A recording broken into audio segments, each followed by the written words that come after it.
Hey everyone, this is me Summi Jha and you are watching While Learning Classes, your ultimate destination for knowledge and growth.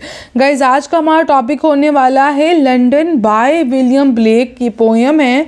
तो चलिए इस video को शुरू करते हैं। But इससे पहले अगर आप मेरे चैनल पे फर्स्ट टाइम आए हैं तो मेरे चैनल को सब्सक्राइब कर लीजिए। वीडियो अच्छी लगेगी तो वीडियो को लाइक करना है, साथ में कमेंट करके अपना फीडबैक ज़रूर से शेयर करना है। तो चलिए वीडियो को शुरू करते हैं।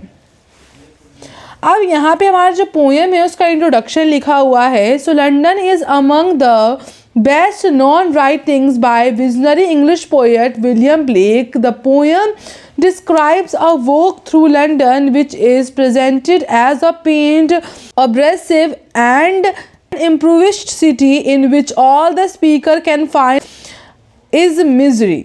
It places particular emphasis on the sound of London with cries coming from men, women and children throughout the poem. The poem is in part a response to the Industrial Revolution, but more than anything is a fierce critic of humankind's failure to build a society based on love, joy, freedom and communion with God. अब अगर हम इसका मतलब समझे तो यहाँ लिखा गया है कि जो लंदन है वो प्रसिद्ध कवि जो है हमारे अंग्रेजी कवि विलियम ब्लेक की सबसे जानी मानी रचनाओं में से जो है वो एक रचना है।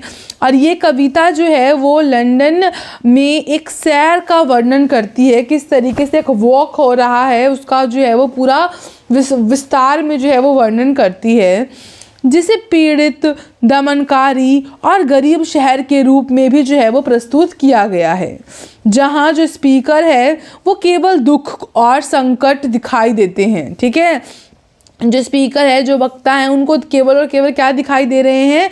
दुख दिखाई दे रहे हैं और संकट दिखाई दे रहे हैं।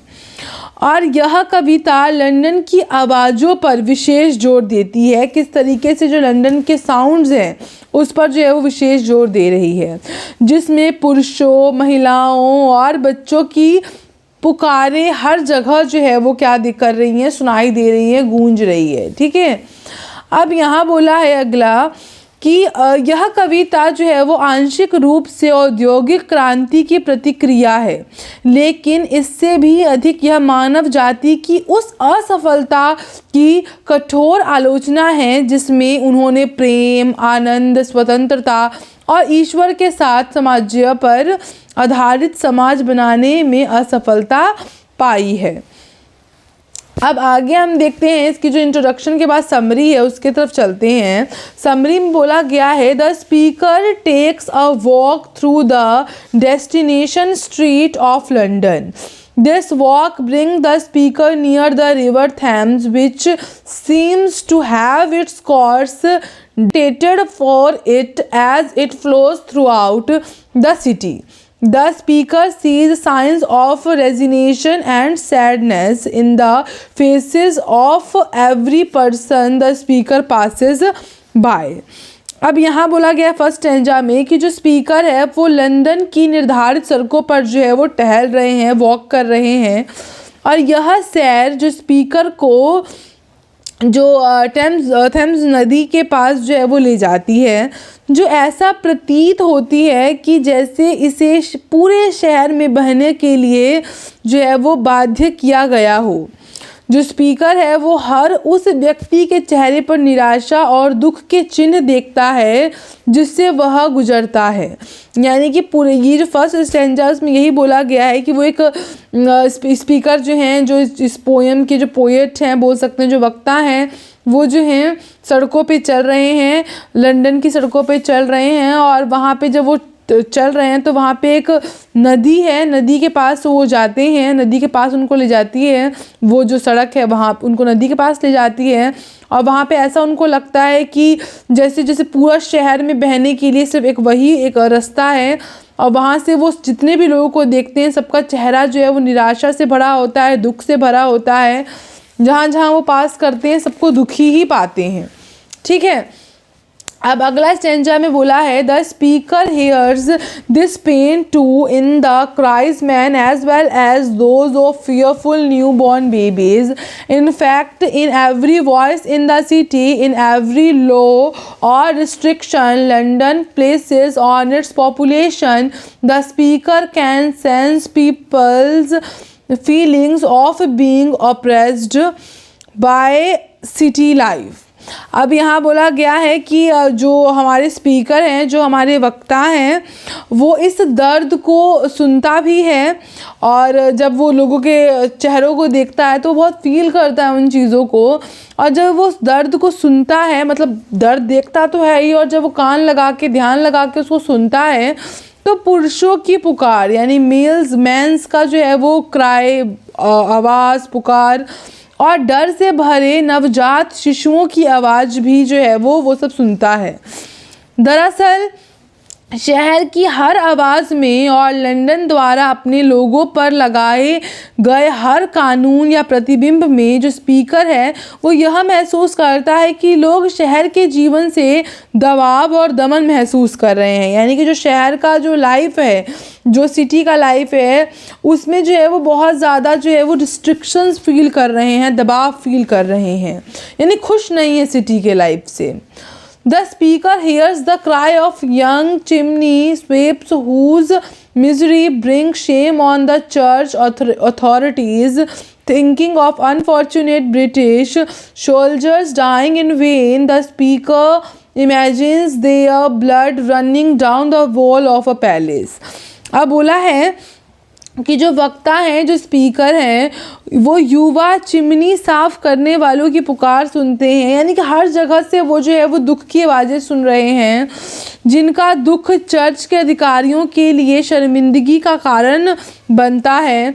दुर्भाग्यपूर्ण ब्रिटिश सैनिकों को व्यर्थ मरते हुए याद करते हुए जो स्पीकर हैं उनकी रक्त धारा की कल्पना करता है जो एक महल की दीवारों पर जो है वो बह रही है। यानी जो स्पीकर है वो हर जगह जो है वो उदासी वाला माहौल ही देख रहा है। जैसे कि यहाँ बोला है ना कि दुर्भाग्यपूर्ण जो ब्रिटिश सैनिक हैं वो भी मरते हुए याद कर रहे हैं। रक्त धारा मतलब जो ब्लड का फ्लो है वो सब बह रहा है चारों तरफ, वो सब वो कल्पना कर रहे हैं जो एक महल की दीवारों पर जो है वो बह रही है। ठीक है, तो वो सब चीज़ों को वो देख रहे हैं जिससे वो बहुत उदासी जैसे चीज़ों को फील कर रहे हैं। अब लास्ट स्टैंजा इस पोएम का है most of all the speaker hears the midnight cries of young prostitutes who swear and curse C-U-R-S-E curse at their situation. In turn, this miserable sound bring misery to their tearful newborn children. The speaker also imagines this sound plaguing what the speaker calls the marriage hears Israel's imagined vehicle that carries love and death together. अब यहाँ पे जो है अंत में जो है वो बोला गया है, मतलब लास्ट वाले स्टेंजा में सबसे बढ़कर जो स्पीकर है वो आधी रात में जो है वो युवा में क्या बोला है कि मिडनाइट में, यानी कि आधी रात में जो यंग प्रोस्टिट्यूट्स है यानी कि जो युवा वेश्याओं की पुकार सुनता है, जो अपने हालात पर कसम साथी श्राप देती है कह सकते हैं, और बदले में यह दुखद आवाज़ उनके रोते हुए नवजात बच्चों के लिए और अधिक दुख लाती है। यानी पूरे हर जगह दुख ही दुख है, रो रहे हैं सभी। और आगे बोला गया है कि जो स्पीकर है इस आवाज़ को उस शादी की शवगाड़ी को परेशान करते हुए भी देखता है, एक अद्भुत कल्पना जिसमें प्रेम और मृत्यु को एक साथ ले जाया जा सकता है। यानी कि ये जो दुखी है, दुख वाली चीज़ों को वो उससे जोड़ रहा है। जो स्पीकर है, क्या बोला यहाँ पे, जो स्पीकर है उस साउंड को उससे अटैच कर रहा है, किससे, जिसमें शादी का शवगाड़ी मतलब जहाँ पे पालनी जैसा होता है जिसमें दुल्हन बैठ के जाती है ना, तो वैसी गाड़ी से कंपेयर किया जा रहा है जो कभी हमको अच्छे समय में भी यानी कि दुल्हन को ले जाने में भी वो गाड़ी काम आती है, और कभी कभी मृत्यु हो जाती है जब किसी की, तो गाड़ी वैसी तो नहीं होती बट कुछ उसी तरीके का स्ट्रक्चर होता है जिसमें लाश को भी ले जाया जाता है। तो दुख और सुख सब चीज़ का जो है वो लव एंड डेथ दोनों जो है वो टुगेदर होता है, साथ होता है। अब हम लोग अगर थीम की बात करें इस पोएम की, तो थीम में हमारा ऑपरेशन एंड कंट्रोल, यानी कि the chartered street and chartered Thames symbolize how every aspect of life, even nature, is subjected to control and exploitation। यानी बोला गया है दमन और नियंत्रण, यानी कि नियत सड़कें और नियत जो रिवर था वहाँ पे, वो इस बात का प्रतीक है कि जीवन के हर पहलू, यहाँ तक कि प्रकृति को भी नियंत्रण और शोषण के अधीन कर दिया जाता है। यानी कि हर टाइम में जो है वो दुख आता है, ज़रूरी नहीं है कि हमेशा खुशी रहती है। प्रकृति भी कभी ना कभी बहुत सुंदर लगता है, पेड़ भी बहुत सुंदर लगता है, और कभी कभी वो चीज़ें भी, वही सेम पेड़ भी जो है वो कहीं का रौनक ख़राब कर देता है, पतझड़ हो जाता है तो वो खाली सा हो जाता है, टूट जाता है। तो हर चीज़ का वो पहलू है। और सेकंड है the imagery reflects the stifling effect of industrialisation and societal restrictions. यहाँ बोला है यह चित्रण औद्योगिकीकरण और सामाजिक प्रतिबंधों के दमनकारी प्रभाव को भी दर्शाता है। और अगला यहाँ पे सेकंड थीम बोला गया है सोशल एंड इंस्टीट्यूशनल क्रिटिसिज्म, यानी कि सामाजिक और संस्थागत आलोचना। The poem critics institutions like the church, यानी कि अब देखो इसे बोला गया है कि ये जो कविता है इसमें चर्च, राजशाही और कानूनी प्रणालियों जैसी संस्थाओं की आलोचना की है जो दुख और असमानताओं को बढ़ावा देती है। ठीक है, चारों तरफ उदासी का माहौल है, तो ये सब चीज़ें जो हैं वो दुख को बढ़ावा दे रही है।